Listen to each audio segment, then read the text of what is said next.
What is going on, YouTube? This is Lawrence over at Mighty Comics and Collectibles, and we are back with another video. Yes, we are back with another Hot 10 list for this week. If you guys are new to my videos and new to this Hot 10, what I do is I go through the Hot 10 list from the Key Collector app, and I let you guys know what my thoughts are, if I be buying these books right here, or if I would hold off and wait for better prices. But before each video, like I always do, I ask you guys, if you are not currently a subscriber of the channel, why don't you go ahead and hit that subscribe button for me. And of course, like always, if you enjoy my content, why don't you hit that like button for me. Drop comments down below. Let me know what you think of this list. Let me know what you think if I did a good job of picking books that I'd buy here right now or possibly even sell. And like we always do, we're going to jump right in here at number 10 on this week's Hot 10. It is Uncanny X-Men number 50, the second appearance of Polaris. Now, this book has gone up, basically weekly since the market has taken off, and a CGC 8.0 recently sold back in June for $810. All X-Men books are on fire right now, shooting up the charts. Now, to me, I think this book is a little bit overpriced. I know it is Uncanny X-Men number 50, but at the same time, this is a little pricey because you could have had this book at some point for a lot cheaper than it is now. Right now, I'd be holding off buying a majority of the X-Men books, trying to wait for them to come back down in price. I don't know if we're going to get like a deep correction or not, but either way, I'm always a buyer of Silver Age X-Men books. However, we got to do it at affordable prices, and $810 seems like a lot of money for me for this particular book. So I'd be holding off right here, but again, if you could find something undervalued, I always pick stuff up. At number 9 this week is a copy of Detective Comics number 359, the first appearance of Batgirl and her origin.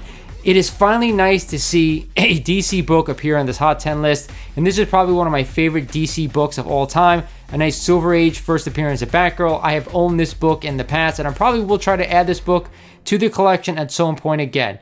A CGC 7.5 recently sold for $3,466. With that said, I am a buyer of Batgirl first appearance anytime I can find her. However, I'm not spending $3,500 on the first appearance at this high grade. If we can get a lower grade around a 3.0, I'd probably be looking around there. It's significantly less expensive. However, these are my caution when you buy these DC books, that where the first appearances are a lot of money, and we've already seen these characters in the movies multiple times. I'd buy this book at a lower grade if you wanted to add it to the collection, but if you're looking to invest in this book and you are not willing to hold on to this book for years and years and years down the line, I'd probably be staying away right here, right now, because it is a little bit expensive. But definitely I'd add it to my collection if you want to own it. At number 8 this week is a copy of Tales to Astonish number 35, the first appearance of Hank Pym as Ant-Man. Again, this is a nice Silver Age key, not my favorite colors.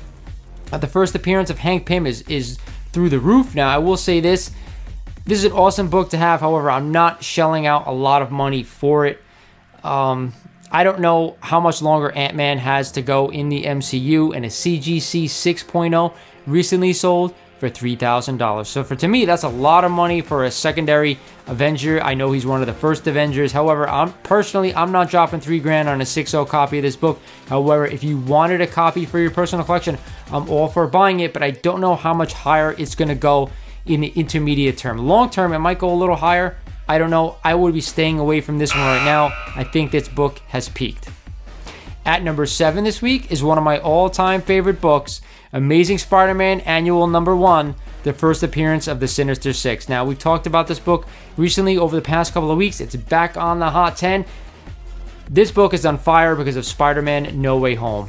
I definitely want to own this book. However, I've said before, it's really hard to find this book in higher grade. You also have to be aware there is a Canadian version of this book with a totally blank back cover. I'm partial to US copies of books, so I'd be picking that US copy up if I could. A CGC 1.0 recently sold for $1,218. Again, I'm all for buying this book and add it to the collection, but I'm not shelling out a ton of money for this book. If you can get a low grade and you're happy with a low grade, if it's complete blue label, I'm all for it. Go for it. However, I will say this. I'd rather own the first appearance of the actual individual villains that are a part of the Sinister Six. I know there are a lot of iterations of the Sinister Six. So to me, I'd rather own the first appearances. This is a nice alternative to have if you can't go out and collect every single villain that makes up the Sinister Six. Again, I'd wanted to add it to my collection, but you really have to do it at an affordable price that you're comfortable with. At number 6 this week is, speaking of one of those villains, Amazing Spider-Man number 14 and the first appearance of the Green Goblin. Green Goblin was one of my favorite Spider-Man villains, and of course is the arch nemesis of Spider-Man. A CGC 1.8 recently sold this week for $1,550, which to me is a hell of a lot of money. But this is a book I'd always buy no matter what the grade, as long as it's complete and everything is there. I'd always add it to my collection no matter what the price, because over time, Spider-Man villains will always go up down the line, especially if you want to hold on to something for a long period of time. If you're looking to flip this book in a matter of months, I'm not sure I'd be buying it right here, because we just got confirmation he's going to be in Spider-Man No Way Home. But if you want to hold on to this book for 6 months to a year or even longer, this is definitely a buy for me. At number 5 this week is a book we've talked about recently. We've talked about other books related to this character. It is Marvel Premiere number 1, the first appearance of Adam Warlock out of the Cocoon and finally named Warlock. We've talked about Adam Warlock forever, it seems. We have Fantastic Four 67, we have Thor 165, and of course we have Marvel Premiere number 1, the first appearance of actually Adam Warlock. The CGC 7.5 recently sold this week for $625. Fantastic Four 67 was on the list last week. I told you Thor 165 is the money book, and of course Marvel Premiere number 1 is also a book I would like to own. If you can't just buy one of them, buy all 3 of them. That's always the best way to do it, because we don't know which one is actually going to go get hot and just take off. Is it going to be, first appearance of him, first Cocoon, or first Adam Warlock? My suggestion is buy all 3. This is still a decently priced book at $625 for a CGC 7.5. I'd be adding it to the collection if I could right now. I think eventually once Adam Warlock comes to the MCU, this book will take another step higher. At number 4 this week is another book we've talked about before, Werewolf by Night number 33, the second appearance of Moon Knight. Again, another book I've spoken about. Werewolf by Night number 32 is gone through the stratosphere. It is so expensive right now. I'm actually waiting for my copy to come back from CGC.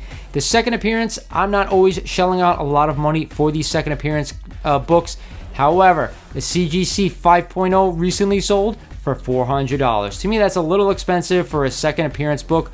I know once the first appearance gets out of reach, a lot of people tend to jump on the second appearance. However, $400 is a lot of money for a second appearance. If I could find a nice raw copy for cheap that's undervalued, that's what I'd be buying. I'm not shelling out $400 for a 5.0 graded copy. To me, I'd rather save that $500, $400, and find a book that has a first appearance that I think I can spec on for later in the future.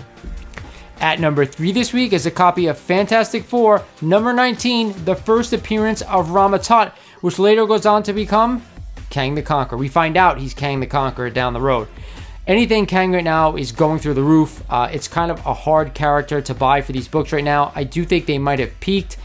We'll see what happens. Regardless, a CGC 6.0 recently sold for $1,400. To me, there's a little bit much for the first appearance of Rama Tut. I get that we later find out he's Kang. If I'm going to spend $1,400, I'm going to spend the money for the first appearance of Kang. I'm not buying the first appearance of Rama Tut because I don't know how often. I know he's still in Marvel, in comics, and other books after that first appearance. But however, if I'm going to spend that kind of money, I want the first Kang. I'm not investing in the first Rama Tut. Although I do believe he's a cool character. It's just a lot of money to spend for this character, in my opinion. At number 2 this week is a copy of Silver Surfer number 4 and one of the most classic covers we have ever seen. The awesome John Buscema cover of Thor and the Silver Surfer, and it's the first time they meet, believe it or not. The CGC 9.0 recently sold for Take a Seat, $3,901. To me, this book is one of the most collectible books that you could find out there right now. Actually, we and my stepson actually just bought a really low-grade copy from our LCS, and we paid $150 for it. It's probably about a 1.0 to a 1.5. It's just a book that we would like to add to the collection together. That's why we bought it, and it was such a great deal, I had to pounce on it. To me, if you're going to spend almost $4,000 on a 9.0 copy, this is the book to do it on, and I'd always buy this book no matter what. I'm not spending $4,000 on this book, me personally, but I do think it's a buy always, no matter what. Find it for a deal before you shell out that kind of money, though. That's just my opinion. At number 1 this week is a book that we haven't seen on the list in a while. It is Fantastic Four Annual number 2, The Origin of Dr. Doom. Now, why is this book hot? Why is it number 1? It is because Fantastic Four number 5, the first appearance of Dr. Doom, is out of the stratosphere and is probably unattainable by many of the collectors out there. So to me, this is probably one of the books you're going to add to your collection if you can't get that first appearance of Dr. Doom, okay? This is well worth it in my opinion. However, I'd be sticking to the lower grades right now if I could. You could find a CGC 7.0 sold recently this month for $1,225, which is a pretty penny. I'm not gonna lie to you, that is a lot of money to spend on a Silver Age origin of a major character. I don't know if I'd be spending that kind of money on an origin of a major character. He is probably one of the biggest, if not the biggest villains in Marvel, and he will be probably one of the biggest villains in the MCU when he eventually gets there. However, $1,225 is a lot of money to spend on this book. Wouldn't you rather take that $1,200 and put it toward an actual first appearance? I know Dr. Doom's first appearance is a ton of money. We're talking about anywhere from $5,000 and above just for a really low grade copy. I'd probably stay away from a lot of the books on this list this week and save that money and put it toward the first appearance. And that is always the thing that I tell you guys. The first appearances will always be worth more. They'll always appreciate faster than these origin stories. That doesn't mean I wouldn't add it to my collection. I would love to have this book in my collection. However, you gotta weigh the risk versus reward. Do we want to put that money into a first appearance? Do you want to spend that kind of money on an origin? If you could find a low grade copy that you want to add to your collection as like a placeholder just to have, I'm totally for that. I have a bunch of books that I've done that with. I have a Fantastic Four number 52, first Black Panther that I did that with. It is really low grade, the cover's detached, but I wanted that book in my collection and I don't need to have a high grade to do it. So that's this list this week. You guys let me know what you think down in the comments. Like always, I think there's some really cool books that I really love to have in the collection. Everything is just really expensive right now. So I'm picking and I'm choosing what I would actually buy. All the big time stuff that will appreciate quick, that we're going to hang on to for a long time, I always think it's worth it. However, some of the stuff that you're just trying to get, make a quick buck or some quick speculation, I'm kind of staying away from right now. Like always, this is Lawrence over at Mighty Comics and Collectibles saying thank you for watching. I hope you enjoyed this content. Check out my other playlists if you guys haven't done it. And I'll talk to you guys soon.